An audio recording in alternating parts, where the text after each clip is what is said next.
سلام رفیق، چه خبر؟ حالت چطور است؟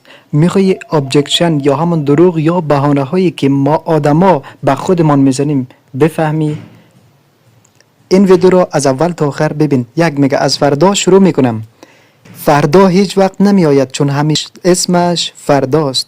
عزیز دل، پسر 22 ساله که میخواد زبان رو شروع کند ولی حالا 2 سال داره میگه از فردا شروع میکنم. از فردا شروع میکنم. تو همون آدمی هستی که فردایش هیچ وقت نیامد. عزیزم، این مغز ما، این ذهن ما یک خاصیت تذکریزی دارد. برای حفظ انرژی کار سخت عقب میندازه. میگه حوصله ندارم. عزیزم، اگه حوصله نداری یعنی داری نابود میشی و نمیفهمی. میری در اینستاگرام، در تیک تاک 3 ساعت میچرخی ولی 10 دقیقه برای کتاب خواندن حوصله نداری.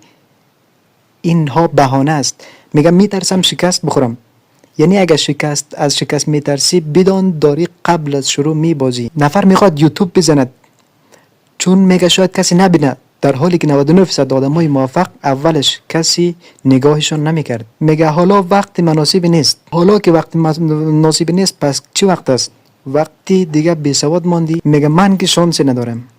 اگه فکر میکنی شانسی نداری، داری خودت را دفن میکنی با وجود این که زنده ای. میگه یک دخترم نمیتونم پولدار شوم چون در یک خانواده فقیر بزرگ شدم. بیش از 60% میلیاردرهای دنیا از خانواده فقیر آمدن.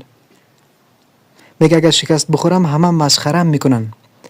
یعنی چی؟ ترس از قضاوت قاتل رویاهای تویه. ما چرا این ابجکشن ها و این دروغ ها را به خودمان نسبت میدهیم؟ چرا شروع نمی کنیم؟ میگه خستم. خسته بودن بهانه طلاییه که ما دست خودمان میدهیم.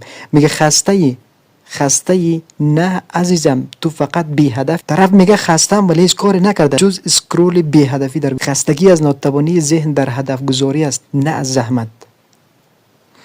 این بهانه ها شاید برای 1 ساعت، 1 روز یا 1 هفته ولی 1 عمر تو را در قفس نگه می‌دارند. قفسی که خودت ساختی. بیدار شو عزیز من، زنجیره را پاره کن. اگر خوشت آمد و دوست داشتی از این ویدیوها، لایک، سابسکرایب و کامنت بذار.